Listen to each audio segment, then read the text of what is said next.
is and how it's worked out is shaped more by the Industrial Revolution, the Enlightenment, Victorian society, than it is by the first century.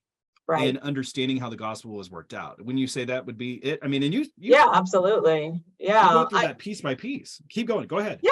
I mean, that was sort of the genesis of this book in kind of a narrow way, is in teaching Victorian literature specifically to evangelical students at an evangelical institution, a conversation that would just keep coming up, again, looking at that period specifically, which is, it was shaped by the early evangelical movement, which kind of gave rise to it, both good and bad. I mean, evangelicals were the ones who popularized and implemented the ideas of social reform and activism, and valuing the nuclear family, and the work ethic, which brought about the Industrial Revolution. I mean, these are all like good things, but they also have, going up, if they go unchecked, they have kind of a dark underside.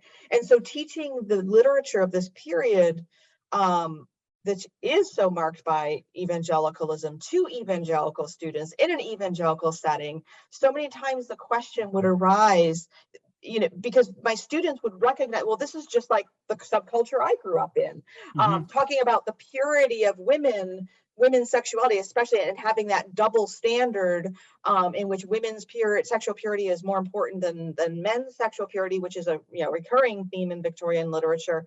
My students would say, this isn't just Victorian, this is how I grew up.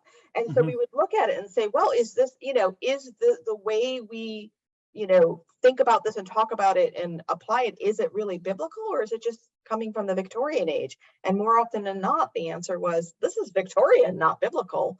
And so that sort of was the seed of the book. I just kind of began there and expanded out by identifying kind of some of the central ideas and assumptions and beliefs of evangelicalism over the past 300 years, and how they play out now, and what's good and what's bad about them, like what we need to retain, and maybe where we've let it go into excess and left out some other important elements that would bring more wholeness and integrity to these ideas.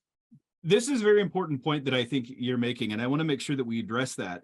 Let's just park here for a moment and talk about, we've talked about the negatives, and there is a lot of negatives. I mean, your book is addressing many of the negatives that are there, but I don't want anyone to think that we're out to take a bat to the kneecap of evangelicalism. That's not what we're trying to do. A little bit like Martin Luther, we're calling for reformation.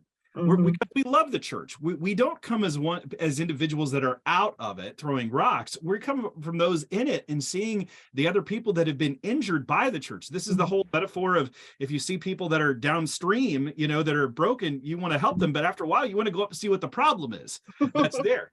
And so that's what you're doing, is you're taking us on that journey to see where this had become to morph. But let's stay here for a second and say, what is good that we see within evangelicalism that we can affirm? Yeah, well, I mean, most of the chapters are that I cover in the book, and again, this is just like everyone could.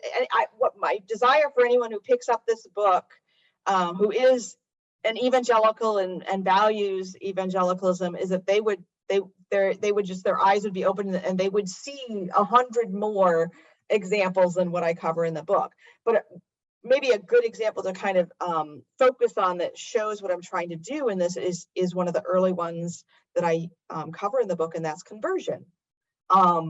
Conversion is an essential, central, key biblical idea and the center of the Christian faith. And so it's, you aren't a Christian without being converted.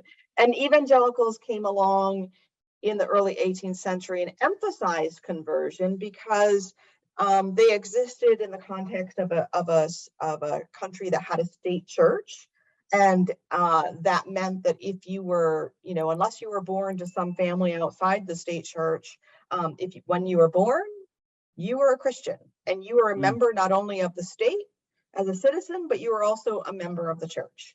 And so conversion kind of got overlooked, and so because you were just assumed to be a Christian. And so the evangelicals recovered that emphasis on conversion, which we still have as evangelicals today. That's one of the four um, ingredients of Bebbington's quadrilateral is conversionism. So I believe you must be converted to be saved. So definitely I'm not throwing that out. But when we emphasize that too much, then as evangelicals then and now did, then we start to emphasize, the things that can bring about conversions or bring about the appearance of conversion, like mass gatherings and coming forward to the altar and filling out the cards and filling the stadiums and counting the number of people who raise their hand. And I'm not saying there's anything necessarily wrong with any of those things, but altogether, when we emphasize those things too much, then we are going to draw away from the ideas of discipleship and sanctification, and just simply the whole idea of, it's a quantity versus quality question.